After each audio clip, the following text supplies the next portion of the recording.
جنیدی رحمۃ اللہ علیہ کے 660ویں عرس شریف کے موقع پر علمی مذاکرہ لائیو دکھایا جا رہا ہے۔ اس علمی مذاکرے کی کارروائی کے آغاز کے لیے میں قرأت کلام پاک کی سعادت حاصل کرنے کے لیے محترم طاہر علاء الدین جنیدی صاحب طاہر بابا فرزند اکبر حضرت شیخ شاہ محمد افضل جنیدی سراج بابا جانشین و خلف اکبر سجادہ نشین بارگاہ شیخ دکن سے گزارش کرتا ہوں کہ وہ قرأت کلام پاک کی سعادت حاصل فرمائیں۔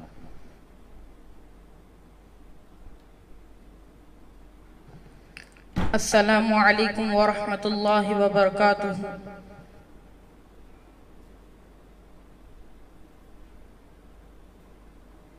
اعوذ باللہ من الشیطان الرجیم،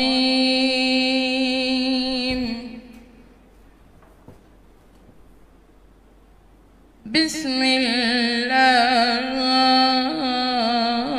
الرحمن الرحیم۔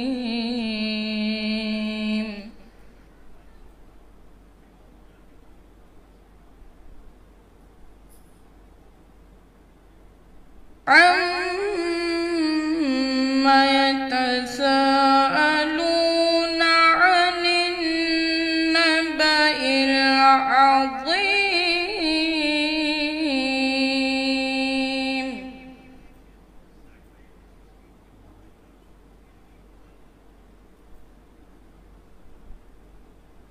الَّذِي هُمْ فِيهِ مُخْتَلِفُونَ،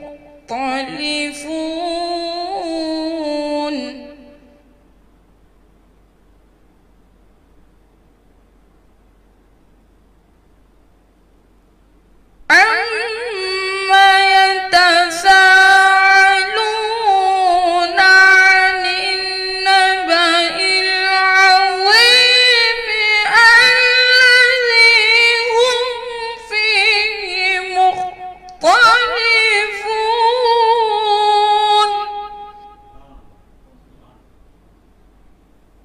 كَلَّا سَيَعْلَمُونَ ثُمَّ كَلَّا سَيَعْلَمُونَ،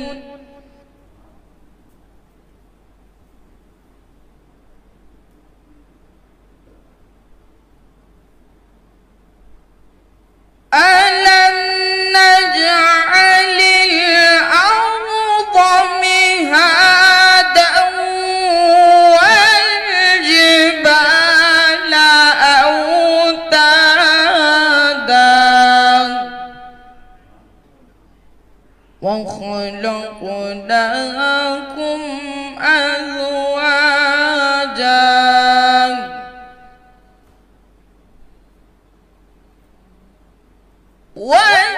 وَجَعَلْنَا نَوْمَكُمْ سُبَاتًا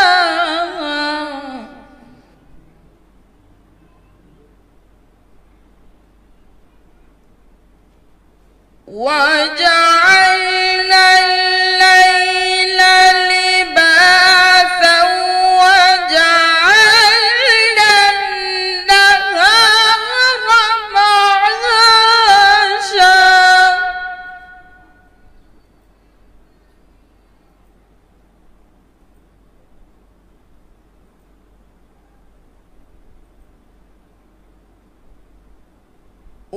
وَبَنَيْنَا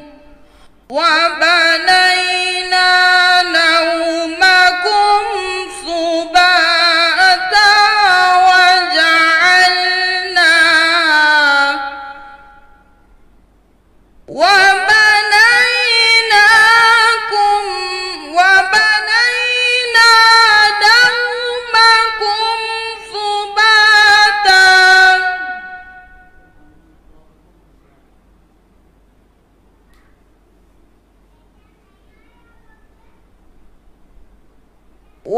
وَجَعَلْنَا نَوْمَكُمْ أَزْوَاجًا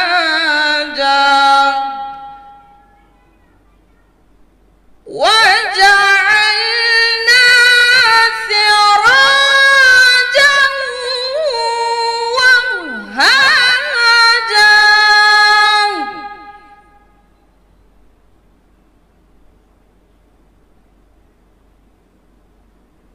صدق الله العظيم وصدق رسوله النبي الأمين المتين الكريم.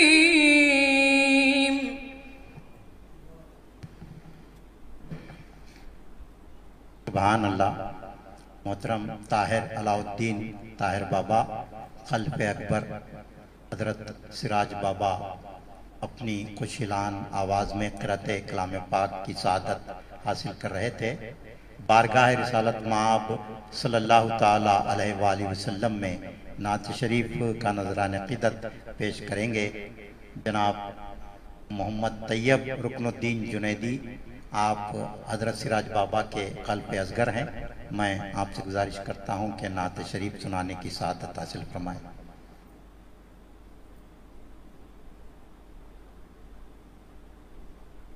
السلام علیکم ورحمۃ اللہ وبرکاتہ.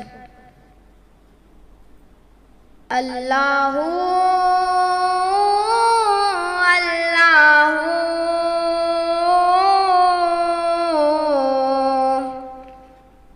اللہ اللہ اللہ اللہ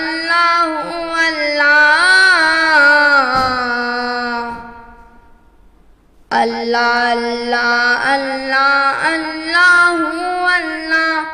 ہر طرف انوار کی برسات ہے، ہر طرف انوار کی برسات ہے. آمد سرکار کی کیا بات ہے، کیا بات ہے. آمد سرکار کی کیا بات ہے. اللہ اللہ اللہ اللہ اللہ اللہ اللہ اللہ. رات جو گزری نبی کے ذکر میں، رات جو گزری نبی کے ذکر میں، دن سے بہتر یہ ہماری رات ہے، دن سے بہتر یہ ہماری رات ہے. آمد سرکار کی کیا بات ہے، کیا بات ہے. آمد سرکار کی کیا بات ہے. اللہ اللہ اللہ اللہ اللہ اللہ اللہ. کیوں پریشان ہوں میں بخشش کے لیے، کیوں پریشان ہوں میں بخشش کے لیے. بخشوانے کے لیے سرکار ہے، بخشوانے کے لیے سرکار ہے.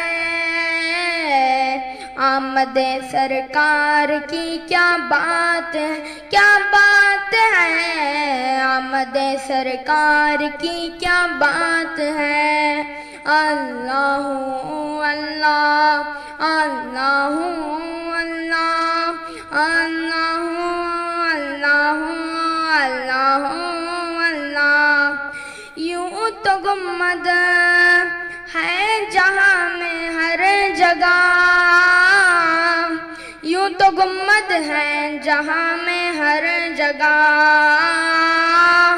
گنبد خضرا تیری کیا بات ہے، گنبد خضرا تیری کیا بات ہے.